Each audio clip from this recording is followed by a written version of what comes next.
Good evening. The television and radio stations of the United States and their affiliated stations are proud to provide facilities. Nixon. In the election of 1860, Abraham Lincoln said the question was whether this nation could exist half slave or half free.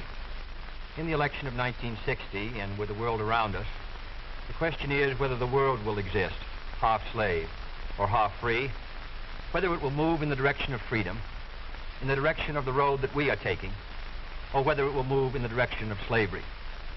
I think it will depend in great measure upon what we do here in the United States, on the kind of society that we build, on the kind of strength that we maintain.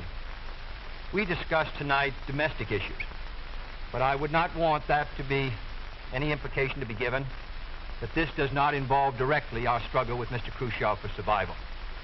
Mr. Khrushchev is in New York, and he maintains the communist offensive throughout the world because of the productive power of the Soviet Union itself. The Chinese communists have always had a large population, but they are important and dangerous now because they are mounting a major effort within their own country. The kind of country we have here, the kind of society we have, the kind of strength we build in the United States will be the defense of freedom. If we do well here, if we meet our obligations, if we're moving ahead, then I think freedom will be secure around the world. If we fail, then freedom fails. Therefore, I think the question before the American people is, are we doing as much as we can do? Are we as strong as we should be? Are we as strong as we must be if we're going to maintain our independence? And if we're going to maintain and hold out the hand of friendship to those who look to us for assistance, to those who look to us for survival. I should make it very clear that I do not think we're doing enough, that I am not satisfied as an American with the progress that we're making. This is a great country, but I think it could be a greater country. And this is a powerful country, but I think it could be a more powerful country. I'm not satisfied to have 50% of our steel mill capacity unused. I'm not satisfied when the United States had last year the lowest rate of economic growth of any major industrialized society in the world, because economic growth means strength and vitality. It means we're able to sustain our defenses. It means we're able to meet our commitments abroad.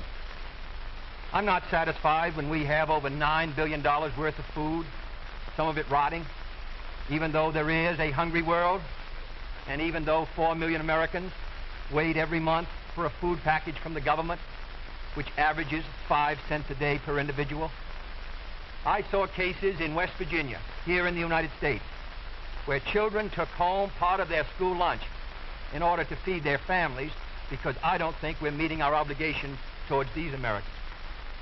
I'm not satisfied when the Soviet Union is turning out twice as many scientists and engineers as we are. I'm not satisfied when many of our teachers are inadequately paid, or when our children go to school part-time shifts. I think we should have an educational system second to none. I'm not satisfied when I see men like Jimmy Hoffa in charge of the largest union in the United States, still free. I'm not satisfied when we are failing to develop the natural resources of the United States to the fullest. Here in the United States, which developed the Tennessee Valley and which built the Grand Coulee and the other dams in the northwest United States, at the present rate of hydropower production, and that is the hallmark of an industrialized society, the Soviet Union by 1975 will be producing more power than we are. These are all the things, I think, in this country that can make our society strong or can mean that it stands still. I'm not satisfied until every American enjoys his full constitutional rights. If a Negro baby is born, and this is true also of Puerto Ricans and Mexicans in some of our cities, he has about 1/2 as much chance to get through high school as a white baby. He has 1/3 as much chance to get through college as a white student. He has about 1/3 as much chance to be a professional man, about 1/2 as much chance to own a house. He has about 4 times as much chance that he'll be out of work in his life as the white baby. I think we can do better. I don't want the talents of any American to go to waste. I know that there are those who say that we want to turn everything over to the government. I don't at all. I want the individuals to meet their responsibility. And I want the states to meet their responsibility. but I think there is also a national responsibility. The argument has been used against every piece of social legislation in the last 25 years. The people of the United States individually could not have developed the Tennessee Valley. Collectively, they could have. A cotton farmer in Georgia, or a peanut farmer, or a dairy farmer in Wisconsin or Minnesota, he cannot protect himself against the forces of supply and demand in the marketplace, but working together in effective governmental programs, he can do so. 17 million Americans who live over 65 on an average Social Security check of about $78 a month. They're not able to sustain themselves individually, but they can sustain themselves through the Social Security system. I don't believe in big government, but I believe in effective governmental action. And I think that's the only way that the United States is going to maintain its freedom. It's the only way that we're going to move ahead. I think we can do a better job. I think we're going to have to do a better job if we are going to meet the responsibilities which time and events have placed upon us. We cannot turn the job over to anyone else. If the United States fails, then the whole cause of freedom fails. And I think it depends in great measure on what we do here in this country. The reason Franklin Roosevelt was a good neighbor in Latin America was because he was a good neighbor in the United States. Because they felt that the American society was moving again. I want us to recapture that image.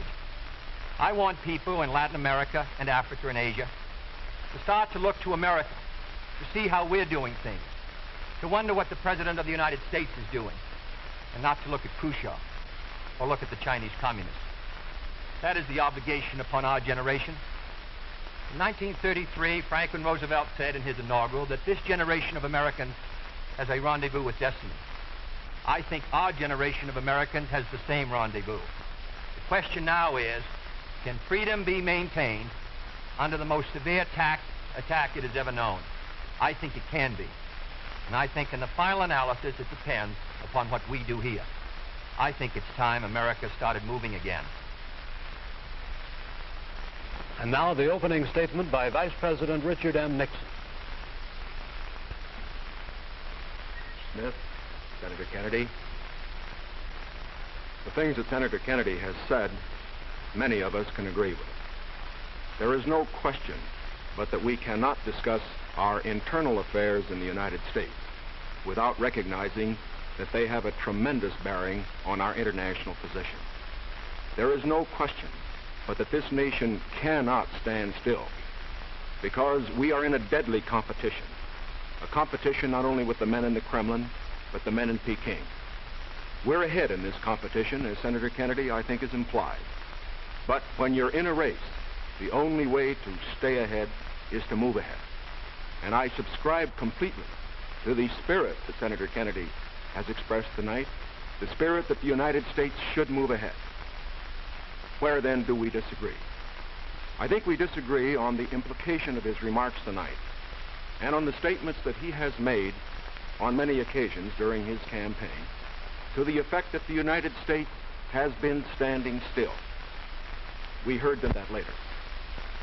Looking then to this problem of how the United States should move ahead and where the United States is moving, I think it is well that we take the advice of a very famous campaigner.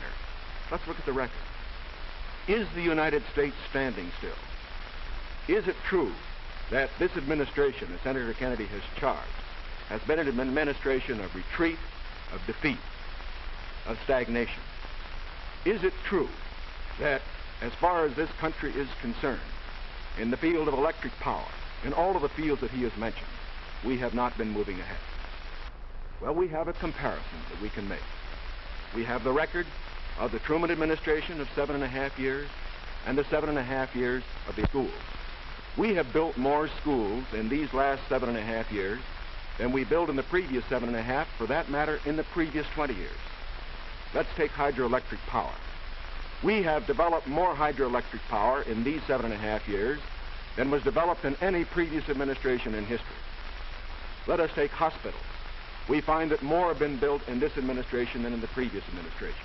The same is true of there's been more growth in this administration than in its predecessor. But let's not put it there. Let's put it in terms of the average family. What has happened to you? we find have gone up 5 times as much in the Eisenhower administration as they did in the Truman administration. What about the prices you pay? We find that the prices you pay went up 5 times as much in the Truman administration as they did in the Eisenhower administration. What's the net result of this? This means that the average family income went up 15% in the Eisenhower years as against 2% in the Truman years. Now, this is not standing still. But, good as this record is, may I emphasize, it isn't enough. A record is never something to stand on. It's something to build on. And in building on this record, I believe that we have the secret for progress. We know the way to progress. And I think, first of all, our own record proves that we know the way. Senator Kennedy has suggested that he believes he knows the way. I respect the sincerity with which he makes that suggestion. But on the other hand, when we look at the various programs that he offers, they do not seem to be new. They seem to be simply retreads of the programs of the Truman administration which preceded it. And I would suggest that during the course of the evening, he might indicate those areas in which his programs are new, where they will mean more progress than we had then. What kind of programs are we for? We are for programs that will expand educational opportunities, that will give to all Americans their equal chance for education, for all of the things which are necessary and dear to the hearts of our people. We are for programs, in addition, which will see that our medical care for the aged is much better handled than it is at the present time. Here again, may I indicate that Senator Kennedy and I are not in agreement as to the aim. We both want to help the old people. We want to see that they do have adequate medical care. The question is the means. I think that the means that I advocate will reach that goal better than the means that he advocates. I could give better examples, but for whatever it is, whether it's in the field of housing, or health, or medical care, or schools, or the development of electric power, we have programs which we believe will move America, move her forward and build on the wonderful record that we have made over these past 7.5 years. Now, when we look at these programs, might I suggest that in evaluating them, we often have a tendency to say that the test of a program is how much you're spending. I will concede that in all the areas to which I have referred, Senator Kennedy would have the federal government spend more than I would have it spend. I costed out the cost of the Democratic platform. It runs a minimum of $13.2 billion a year more than we are presently spending, to a maximum of $18 billion a year more than we're presently spending. Now, the Republican platform will cost more, too. It will cost a minimum of $4 billion a year more, a maximum of $4.9 billion a year more than we're presently spending. Now, does this mean that his program is better than ours? Not at all. Because it isn't a question of how much the federal government spends. It isn't a question of which government does the most. It's a question of which administration does the right thing. And in our case, I do believe that our programs will stimulate the creative energies of 180 million free Americans.